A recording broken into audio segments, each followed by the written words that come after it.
আপনারা দেখছেন? দেখছেন আপনারা?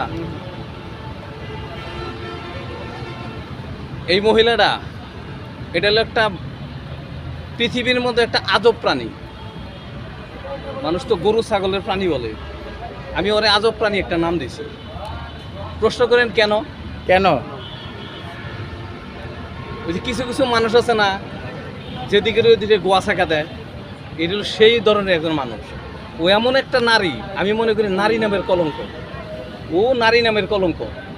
চিন্তা করেন, ও কি মুসলমান না হিন্দু না বৌদ্ধ খ্রিস্টান, কনফিউজ। আমাদের মা খালাদের দেখছি তাকেও ইমান একটা অন্যরকম। ও এমন একটা প্রাণী, যদি ঈদ আসে না, মানে আমরা যে বলি যে ছোট ঈদ, আমরা বলি যে রোজার ঈদ, রোজার ঈদ আসলে সে আল্লাহর হস্তে মাথায় মুরু টুরু দিয়ে একটা ছাগলটাই নেয় না, ঈদের দিন কুরবানি দেয়। সেদিন কি হইল? মুসলমান, রোজার ঈদের মুসলমান গেল। তারপরে যদি হঠাৎ করে মনে করেন যে পূজা আইলো, মাগার পূজা আইলো, তো সিঁদুর মধুর লাল শাড়ি পরে মণ্ডপে যাইয়া সিঁদুর মারা মা ভক্তি উক্তা উক্তা হয়ে ভক্তি মুক্তি দিয়ে মণ্ডপ ভাঙ্গে চুরে হালায়। কি হইলো? মা কালী দুর্গের অংশীদার হইল। পুরো ধর্মরে ছোটো করতেছি না, কিন্তু তো আজব প্রাণী, ওর নাম দিছি। তো এটা করতেছে, তার ছোট্ট বাবুরা আছে, সবাই জানে শাকিব খানের ছেলে, মুসলমান।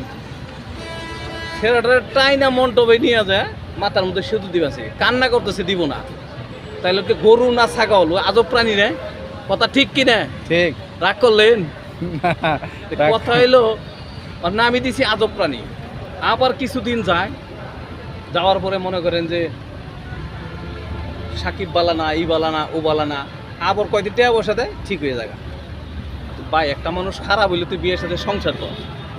এখন মেন কথা হইলো গেছে, আবার কিছুদিন পরে আসলো কুরবানির ঈদ আমাদের। আর কুরবানিতে ঠিক মতো মনে করেন যে ওরা ধরা ভাইরে গরুর হাটে যায়, এনে যায়, ওনে যায়। কেউ জিজ্ঞেস করলে বলে আমি মুসলমান। আবার কিছুদিন গেলে আমি বলে আমি গরুর মাংস খাই, কিন্তু আমি মুসলমান না। তাহলে এটা কি আজব প্রাণী না? সিজন ব্যবসায়ী। তো এর জন্য গেছে ওকে হিন্দু না বৌদ্ধ না ছাগল না বরকি না বেড়া কুমোর না পাতি হাঁস, আমি নিজেও জানি না। কুরবানিদের আসলে মনে করে একটা গরু আনবো, গরু আইনে জব টব করে মানুষ টানুষ দিয়ে বুঝাইলে আমি মুসলমান। রাগ করলেন? তাহলে আপনারা বলেন, ওর নাম যে আজব প্রাণী দিছি আমি, ঠিক না? ঠিক ঠিক ঠিক। পৃথিবীতে ওই একটা নারী যে কিনা মনে করেন জামার ভাতও খাই পারে না, এখন তো কাজ কামি নাই, বুড়ি হয়ে গেছে গা, পিঠা কাটে, ইটা ওটা কাটে। যাই হোক, তো আপনাদেরকে আজকে আমি একটা আজব প্রাণী চিনাইলাম। ও নিজে ক্লিয়ার করুক মুসলমান না হিন্দু না বৌদ্ধ না খ্রিস্টান। উনি জাতির সামনে এসে বলুক নাকি? জাতির সামনে বসুক। যেরকম আসিফ ভাই একটা ইন্টারভিউ গেছে পরিমণ্ডে, যে পরিমণ্ডে কিছু বলেন, তখন আসিফ ভাই বলে যে পরিমণ্ডের একটা প্রশ্ন করতে চাই, তুমি আমাদের পুরুষদের মুক্তি দিবা কবে? রাগ করলেন?